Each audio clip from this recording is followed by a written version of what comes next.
저도 그렇게 봐지는 게 지금 바른정당이 코너에 몰렸잖아요. 완주하기도 어렵고 했다간 거지되는 거고 그렇다고 마땅히 손 벌릴 때도 마땅치 않은 상태에서 홍준표에게 역제안을 했습니다.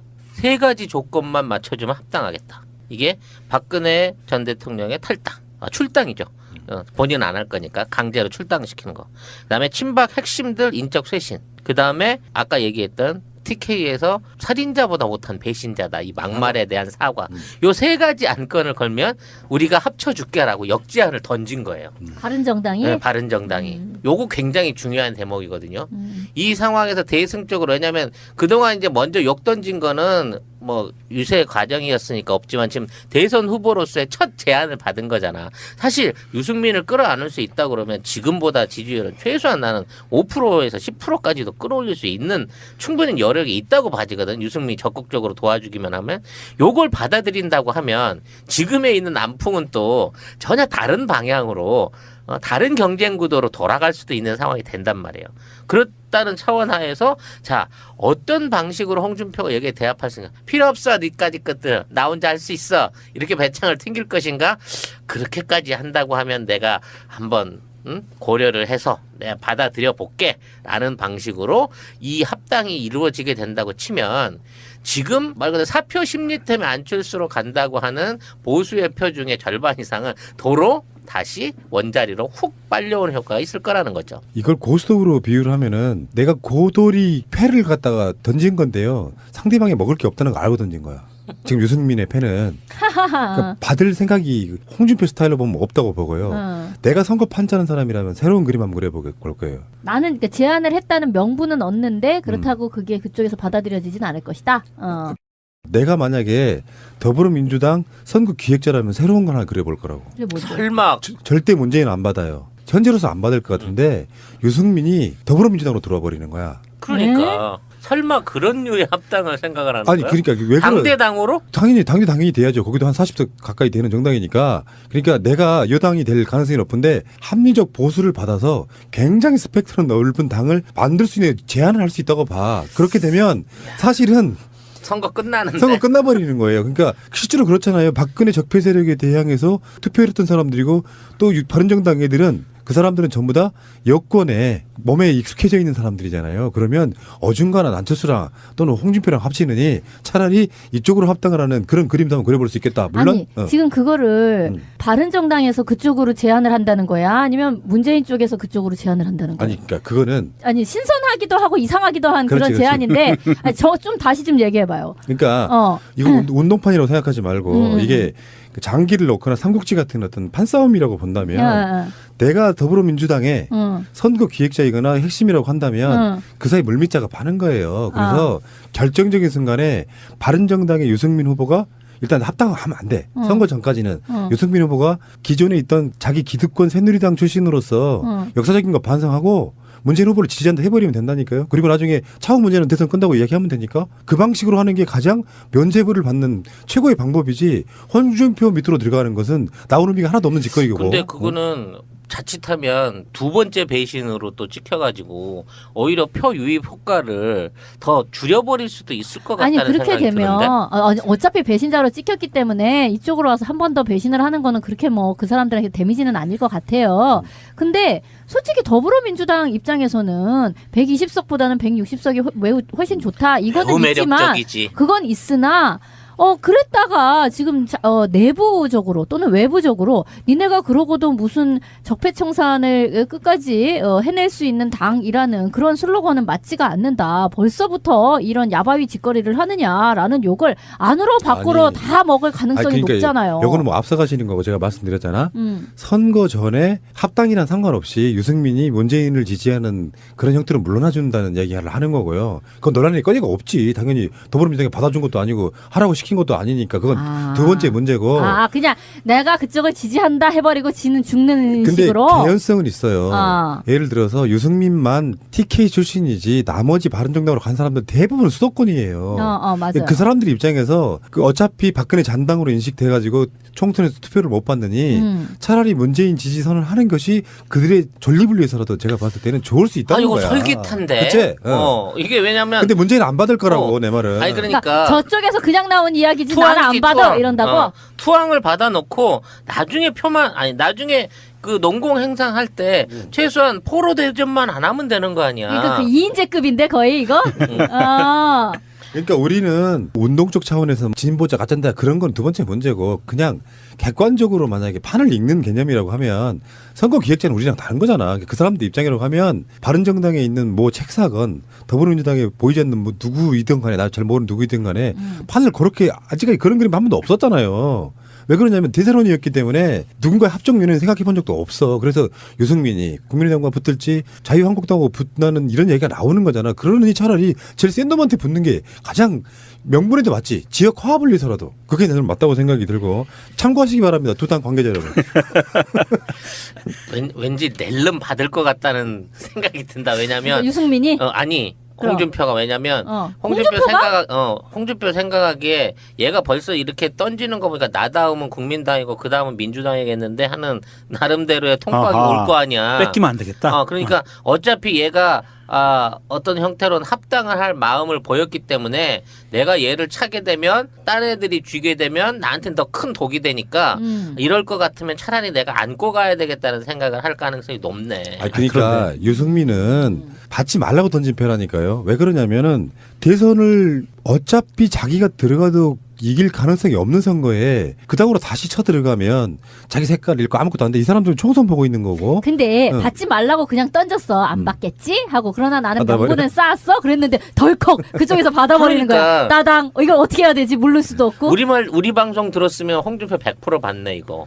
이거를 홍준표가 받는 게 쉽지는 않아요. 왜 그러냐면 인적 청산 여기서 걸려요. 다른 건 다 할 수 있는데 왜냐하면 친박당에다 친박 세력을 인적 청산하라고 그러면 그러니까 40명 받자고 지금 120명을 털어내란 얘기거든. 그러니까 이게 어떻게 되냐 하면 홍준표가 그 자유당 후보로 나갈 수 없을지도 몰라요. 그렇게 되면.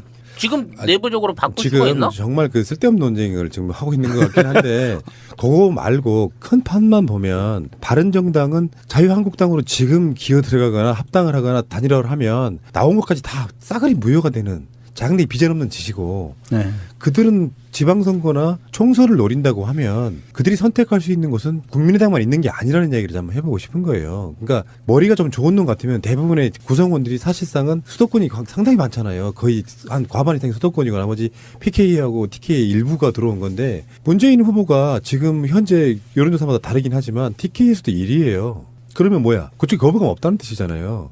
그런 면에서 봤을 때는 차라리 정치적 선택을 하려면 더불어민주당에 한번 오파를 던져보는 것이 훨씬 나을 수 있다는 선거 전략이 있다. 이렇게 합당에 관련해서는 문재인 후보는 당장 받을 수가 없죠. 근데 그런 측면이 있겠지만 선거 전략을 짜거나 판을 이렇게 움직이는 사람들 입장에서는 한번 생각해볼 그림이다라고 생각합니다. 그러면 게임 끝.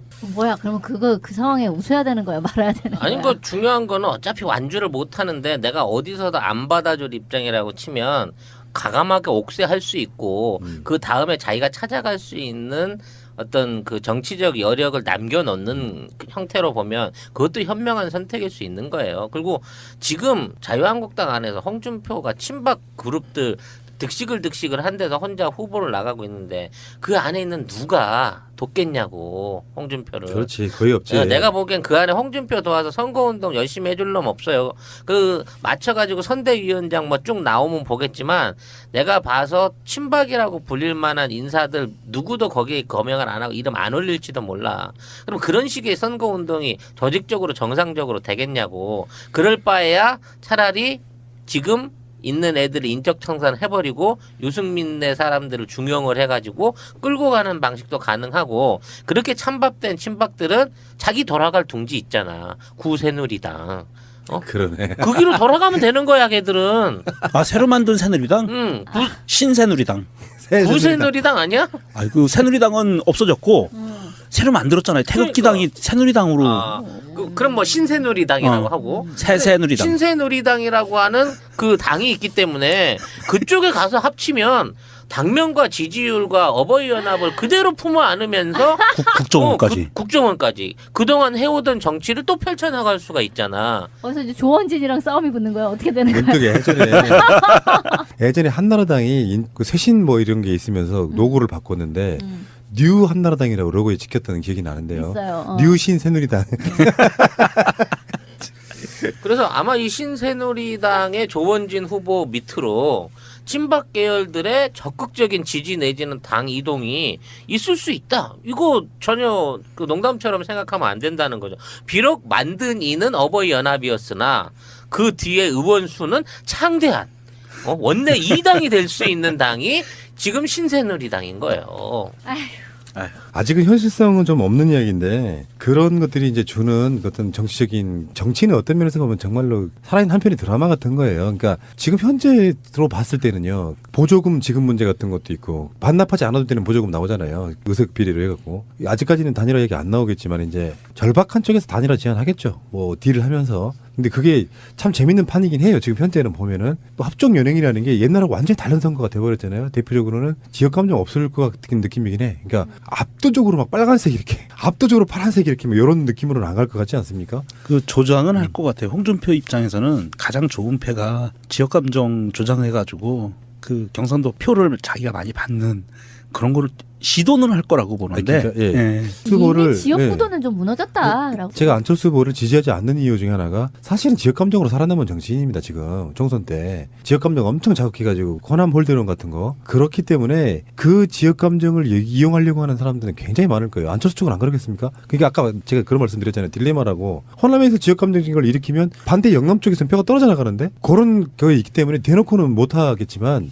홍준표 입장에서는 TK라도 지켜야 되는. 그렇죠. 측면이 분명히 있는 거죠. 홍준표는 할 만해요. 네. 그 사람 입장으로 빙의돼서 생각해보면 그렇다고도 안 먹힐 거라고 봐요. 그러니까 지역 맹주는 사실상 삼김 말고 마지막에 박근혜가 마지막 맹주였던 거로 보입니다. 문재인은 영남에서 제일로 지지받는 주자가 아니었잖아요. 네. 그것은 호남이라고 하는 정당과 DJ가 존재할 때만 비주류인 거지. 현재 상태로는 사실 그런 지점이 있었거든요. 호남에 안철수의 지역당이 생기면서 문재인 후보 쪽에 지지율이 올라간 측면이 있어요. 그게 상대적인 거예요. 총선 때도 보면. 그래서 거기 대거 당선돼 버리잖아요. 근데 이번 선거는 지역 감정 선거는 아닐 것 같고 표가 막 일방적으로 빨간색 파란색은 없을 것 같고 만약에 선거 투표 글로벌로 보면 울긋불긋할 것 같은데 파란색이 굉장히 많고 녹색도 꽤 들어있는 그런 선거가 되지 않을까 이렇게 예상을 해보는 거고요. 홍준표가 4월 7일 도지사 사퇴 전에 언론 인터뷰에서 안철수를 찍으면 박지원이 상황이 된다. 안철수는 허수아비다라는 그 발언을 했었거든요. 그건 좀 말이 안 되는 얘기 같아요. 아니 근데 아무튼 그런 류의 발언 내부 안에도 이미 홍준표는 나의 경쟁 상대는 안철수로구나 하는 거를 안고 가고 있는 거고 상당히 지금 그 대선 후보가 결정되고 난 이후로는 민주당이라든지 어떤 문재인이라든지 이런 쪽 을 언급하는 비난에 대한 발언이 없었어요. 물론 이제 입이 터져봐야 알겠지만 그래서 이 입이 터지고 난 이후에 어떤 홍준표의 일성과 또 홍준표의 선거 방향에 따라서 앞으로 우리가 예측할 수 있는 정말 재미있는 사태들이 올 수가 있고 정말 홍준표가 내부적으로 MB의 어떤 사주 내지는 충분한 뒷돈을 받아가지고 안철수 측과 연합하는 듯한 모습을 보여주기 시작한다고 하면 이건 굉장히 위험스러운 그쪽하고 손 잡는 순간 표가 빠진다고 이쪽 표는. 그러니까 빠지긴 하는데 이제 홍준표가 눈에 티나게 안철수를 말하자면 안 건드리고 문재인을 공격하는 대로 합세하게 되면 반발 효과들이 안철수에게 흘러갈 수 있는 게 문재인에게 실망한 표든 또 문재인 이외에 홍준표에게 실망한 패든 그 두 표가 모두 안철수에게 흘러갈 수 있다는 면에서 혹시 홍준표가 문재인을 어떤 그 아까 말 비판 대상으로 삼아서 그 개싸움을 벌리기 시작하면 선거판은 또 굉장히 우리가 생각하는 것보다는 불안한 쪽으로 갈 수도 있다는 걱정이 되는 거예요. 그리고 또 바른정당 애들은 그 사람들은 전부 다 여권에 몸에 익숙해져 있는 사람들이잖아요. 그러면 어중간한 안철수랑 또는 홍준표랑 합치느니 차라리 이쪽으로 합당을 하는 그런 그림도 한번 그려볼 수 있겠다. 물론 아니 지금 그거를 바른정당에서 그쪽으로 제안을 한다는 거야? 아니면 문재인 쪽에서 그쪽으로 제안을 한다는 거야? 아니 그러니까 그거는 아니 신선하기도 하고 이상하기도 한 그렇지, 그런 제안인데 아니, 좀 다시 좀 얘기해봐요. 그러니까 이거 운동판이라고 생각하지 말고 이게 장기를 놓거나 삼국지 같은 어떤 판싸움이라고 본다면 내가 더불어민주당의 선거 기획자이거나 핵심이라고 한다면 그 사이 물밑자가 파는 거예요. 그래서 결정적인 순간에 바른정당의 유승민 후보가 일단 합당하면 안 돼. 선거 전까지는 유승민 후보가 기존에 있던 자기 기득권 새누리당 출신으로서 역사적인 거 반성하고 문재인 후보를 지지한다 해버리면 된다니까요. 상대방에 먹을 게 없다는 걸 알고 던진 거야. 지금 유승민의 패는 그러니까 받을 생각이 홍준표 스타일로 보면 없다고 보고요. 내가 선거 판짜는 사람이라면 새로운 그림 한번 그려볼 거예요. 나는 그러니까 제안을 했다는 명분은 얻는데 그렇다고 그게 그쪽에서 받아들여지진 않을 것이다. 내가 만약에 더불어민주당 선거 기획자라면 새로운 걸 하나 그려볼 거라고. 그게 뭐지? 설마 절대 문재인은 안 받아요. 현재로서 안 받을 것 같은데 유승민이 더불어민주당으로 들어와 버리는 거야. 그러니까 설마 그런 류의 합당을 생각을 하는 아니 거야? 그러니까 왜 그래? 당대당으로? 당연히 돼야죠. 거기도 한 40석 가까이 되는 정당이니까. 그러니까 내가 여당이 될 가능성이 높은데 합리적 보수를 받아서 굉장히 스펙트럼 넓은 당을 만들 수 있는 제안을 할 수 있다고 봐. 그렇게 되면 사실은 선거 끝나는데. 선거 끝나버리는 거예요. 그러니까 실제로 그렇잖아요. 박근혜 적폐 세력에 대항해서 투표를 했던 사람들. 나 지지율은 최소한 나는 5%에서 10%까지도 끌어올릴 수 있는 충분히 여력이 있다고 봐지거든. 유승민이 적극적으로 도와주기만 하면. 요걸 받아들인다고 하면 지금에 있는 남풍은 또 전혀 다른 방향으로 다른 경쟁 구도로 돌아갈 수도 있는 상황이 된단 말이에요. 그렇다는 차원 하에서 자 어떤 방식으로 홍준표가 여기에 대합할 수 있는가. 필요 없어 니까지 것들 나 혼자 할 수 있어 이렇게 배짱을 튕길 것인가. 그렇게까지 한다고 하면 내가 한번 고려를 해서 내가 받아들여 볼게 라는 방식으로 이 합당이 이루어지게 된다고 치면 지금 말 그대로 사표 심리 때문에 안철수로 간다고 하는 보수의 표 중에 절반 이상은 도로 다시 원자리로 훅 빨려오는 효과가 있을 거라는 거죠. 이걸 고스톱으로 비유를 하면은 내가 고돌이 패를 갖다가 던진 건데요. 그리고 나중에 차후 문제는 대선 끝나고 이야기하면 되니까 그 방식으로 하는 게 가장 면죄부를 받는 최고의 방법이지 홍준표 밑으로 들어가는 것은 나오는 의미가 하나도 없는 짓거리고. 근데 그거는 자칫하면 두 번째 배신으로 또 찍혀가지고 오히려 표 유입 효과를 더 줄여버릴 수도 있을 것 아니 같다는 그렇게 생각이 되면 드는데. 어차피 배신자로 찍혔기 때문에 이쪽으로 와서 한 번 더 배신을 하는 거는 그렇게 뭐 그 사람들에게 데미지는 아닐 것 같아요. 근데 솔직히 더불어민주당 입장에서는 120석보다는 160석이 매우 훨씬 좋다. 이거는 매우 있지만 매력적이지. 그건 있으나 그랬다가 지금 내부적으로 또는 외부적으로 니네가 그러고도 무슨 적폐청산을 끝까지 해낼 수 있는 당이라는 그런 슬로건은 맞지가 않는다. 벌써부터 이런 야바위 짓거리를 하느냐라는 욕을. 저도 그렇게 봐지는 게 지금 바른정당이 코너에 몰렸잖아요. 완주하기도 어렵고 했다간 거지되는 거고 그렇다고 마땅히 손 벌릴 때도 마땅치 않은 상태에서 홍준표에게 역제안을 했습니다. 3가지 조건만 맞춰주면 합당하겠다. 이게 박근혜 전 대통령의 탈당, 출당이죠. 본인은 안 할 거니까 강제로 출당시키는 거. 그다음에 친박 핵심들 인적 쇄신. 그다음에 아까 얘기했던 TK에서 살인자보다 못한 배신자다. 이 막말에 대한 사과. 요 3가지 안건을 걸면 우리가 합쳐줄게라고 역제안을 던진 거예요. 바른정당이? 네, 바른정당이. 요거 굉장히 중요한 대목이거든요. 이 상황에서 대승적으로 왜냐하면 그동안 이제 먼저 욕 던진 거는 뭐 유세 과정이었으니까 없지만 지금 대선 후보로서의 첫 제안을 받은 거잖아. 사실 유승민을 끌어안을 수 있다 그러면 지금보다